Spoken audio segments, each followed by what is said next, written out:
புது கலர்ஸ் புது ஃபேஷனோட தி சென்னை சில்க்ஸ்ல இந்த பொங்கலை ஓஹோன்னு கொண்டாடுங்க. தி சென்னை சில்க்ஸ், ஸ்ரீநகர், வேளச்சேரி, குரோம்பேட் மற்றும் திருவள்ளூர்.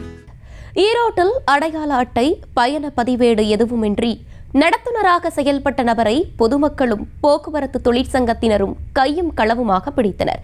இது குறித்து கூடுதல் விவரங்களோடு இணைகிறார் செய்தியாளர் தங்கமணி. தங்கமணி, வணக்கம். இது குறித்தான மேலும் விவரங்கள். ஹாசினி, வணக்கம். அதாவது ஈரோடு மாநகர பேருந்து நிலையத்தில் ஈரோட்டில் இருந்து வெள்ளோடு நோக்கி செல்ல முயன்ற அரசு பேருந்தில் பாசூரை சேர்ந்த இளைஞர் நடத்துனராக செயல்பட்டு வந்தார். குறிப்பாக இவரது பெயர் அருண்குமார்.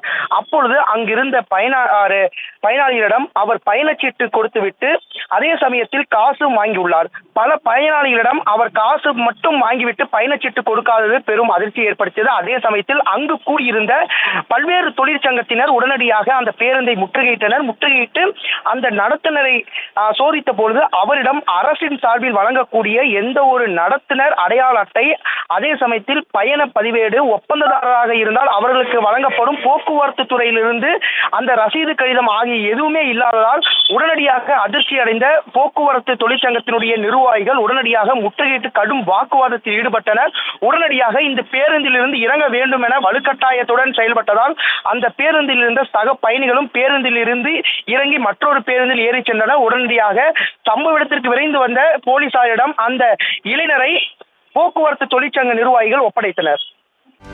செய்திகளை உடனுக்குடனும் துல்லியமாகவும் தெரிந்து கொள்ள சப்ஸ்கிரைப் பண்ணுங்க.